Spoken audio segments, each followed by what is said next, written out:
Hey, what's up, you guys? It is Antho. Preliminary releases for the PoBs are now released. I was thinking I would release them after patch notes, but you know what? I'll have to probably change some stuff after patch notes anyway, so might as well get these out here earlier for those that have been wanting to look at them. I linked a couple people in the comments to my PoB bin, but I'm going to link it now in the description of this video for anyone that's wanting to actually check out the builds. In the last few days, I have massively increased the effective health pool and max hits for both the Trickster and Saboteur versions.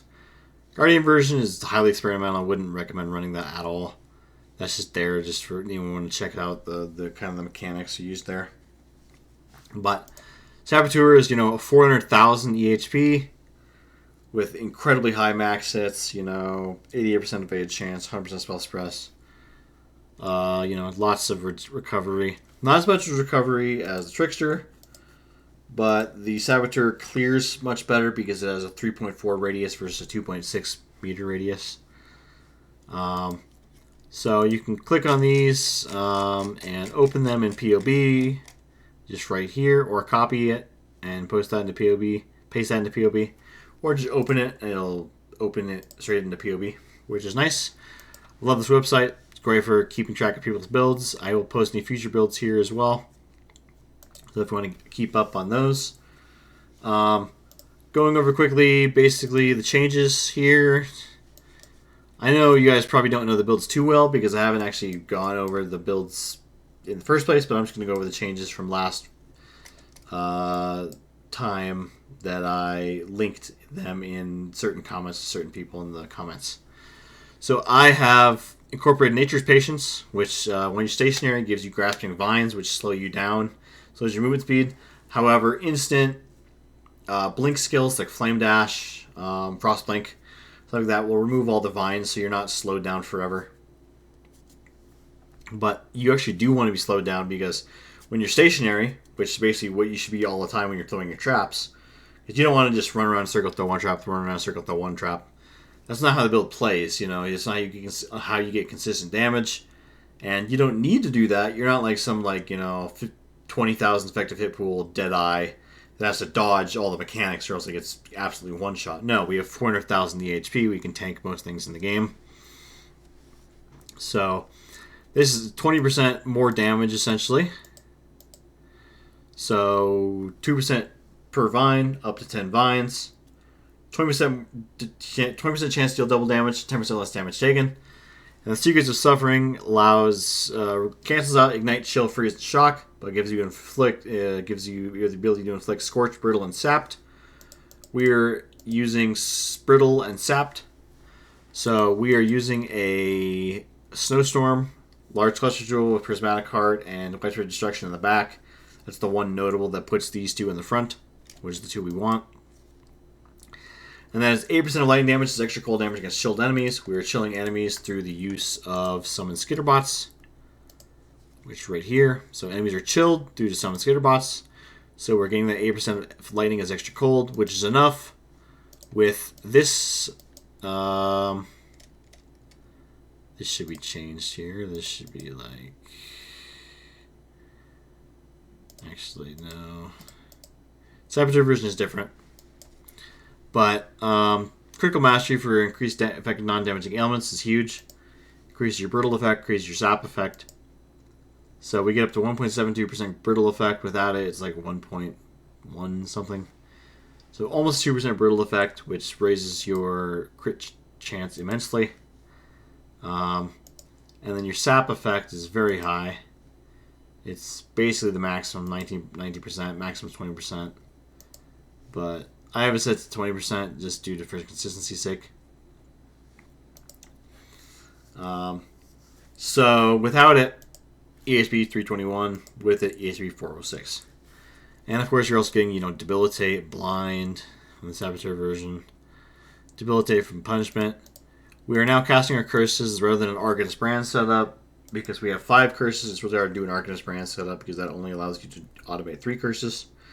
We have 5. So we're doing 1 self-cast curse from Assassin's Mark and 4 curses. I was using Vixen's Entrapment in theory, but there's a much better idea, and it's just to use a helmet with the trigger socket spells when you focus craft on it, which is a suffix, which is nice because it doesn't mess with your energy shield prefixes. So I would suggest getting like a fractured helm with like T1, near T1 max energy shield or max flat energy shield. And then just getting like a lab service to get the Blade Trap rotates 1+1 times. It'll make the crafting a lot easier. Or you can buy a Blade Trap rotates +1 times hubris circlet and then just do it yourself with dense fossils. But having that fractured ES mod makes it a ton easier. It's probably going to cost you a couple divines to get a hubris circlet with that fracture. And then a few more divines to get it lab serviced. But it depends on what you want to do. But you need that trigger socket spells when you focus craft. So it'll give you the focus button here, like this. And it'll cast all of the spells in your helmet, which is all 4 of your curses. And then you have your 5th curse, which is Assassin's Mark right here. So you're going to cast, your single target setup is going to be Bear Trap, Curses, Assassin's Mark, and then go to town. So that's that. These numbers are, of course, with Bear Trap, Seal Skin up. It's only 343 without Seal Skin. 406 with Steel Skin. So you can tick that off if you want. Check it off. And you're still massive max hits. These are almost 300,000 for fire. Well over 200,000 for cold and lightning. 71,000 for fizz, which is really freaking high. Especially with only 17% fizz reduction. It's because we have so much generic reduction in damage taken. And also, this doesn't even work in PoB. The 20% chance to take 50% less area damage from hits. It doesn't even work in PoB, so that's even more reduction if you get hit by an area hit like Shaper Slam, 1 in 5 times you'll just take half damage. And there's a lot of area hits in the game, It's Zeri Flame Blast, Zeri Storm Calls. If you get hit by a bunch of them, one of them might deal 50% less damage and save you from dying. So that's actually a good defensive lair. Born in the Shadows is a great defensive lair. Then we are, of course, Forbidden Julian Heartstopper. And this is for the Saboteur version. Trickster version is very much the same.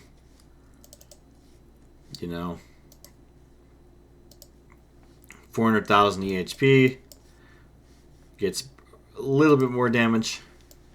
Previously I was working with about 31 million damage, except it was only 200,000 eHP, so I sacrificed about 5 million DPS for doubling the eHP. Which is huge. You take this mastery with 10% less fizz damage taken, which is big. When a full energy shield, which you probably will be on the Trickster version because you have over 2,000 ES regen. And you start ES recharge half the time you get hit by spells, which then you will recharge over 5,000 recharge per second, which is huge. And it is unstoppable with Wicked Ward. So you take 2 spells and you basically have 7,000 ES recovery per second, which is more than half your total ES pool per second. So you're going to be on full ES a lot of the time, especially with like near 90% of 8 chance. So these are not like BS, things. This extra 10% suppression prevention on full energy shield, and this extra less fizz damage taken on full energy shield. This is not really BS because you will be in full energy shield a lot of the time because you have so much recovery. This is only 2.6 meters radius. Saboteur has 3.4 meters radius, which is a lot bigger.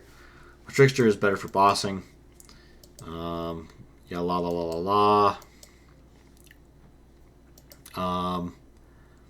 What else to talk about here? You can optionally swap in a Quicksilver Flask if you have enough extra res and get up to 111% movement speed rather than, let's see, where's Sapphire, rather than like 69% movement speed, which is a big increase for clear if you want to do it on the Saboteur version. I just recommend doing the Saboteur version if you want to just like better clear. Consistent 111% movement speed is really nice. That's actually solid. That's because when you have the trader, that Quicksilver flashes up all the time. So that's consistent 100% of the time, 111% movement speed. Which is really nice, especially with like your blade traps have 3.4 meter radius, which is huge. And if you get white sockets on your Ghost Ride, which I would suggest getting white sockets on your Ghost Ride, I would suggest doing 3 off colors and then doing Varici 4, paying for Varici 4 on TFT or something, and trying to get as many white sockets as you can, preferably to cover the other ones you need. Because your best links are all off colors for Ghost Ride. It's 6 off colors. Excuse me. So, that is basically it for today. Yeah, eHP is much, much, much, much higher than it used to be. Why is it only 390? Where did I mess up? I take something away? Yeah, I think I took something away there. Let me go back. And back in. There we go, 405. I don't know what I messed up there. But, yeah, basically much, much tankier. A little bit lost DPS, but the idea of this build is just you don't want to die. You just want to stand still. You just want to deal not tons, but solid amount of DPS. And just not die, not care about anything. Just waltz through maps, just waltz through bosses and Ubers, and not care about pretty much anything. Just go through, not caring about anything in the world. So, if you like that, build's going to be for you. I'll talk a lot more extensively when I actually make the build guide. It's going to be kind of a shitty build guide. I'm going to kind of ramble a lot, but really most of what you need is in the PoB anyway. If you have any questions, I will always be checking them on YouTube. I answer like really, really fast on YouTube, usually within a couple hours. I'm also going to be posting my reaction to the patch notes in regards to this build, so it's not going to be an hour-long patch note video. It's just going to be in regards to this build specifically. So that's going to be like, maybe 5 minutes. And then, of course, the build guide, which is going to be just me rambling. And then I'll be releasing update videos every few days up until I get, kind of most of the build done. At leak start, I'll release like day 1, day 2, day 3 update, that kind of deal. So you can kind of follow my progress if you want to start the build and are curious about what I am doing before I get my full endgame version running and set up. So, video's gone on too long, but PoBs, preliminary PoBs are out. I will link them in the description, and you guys can peace out.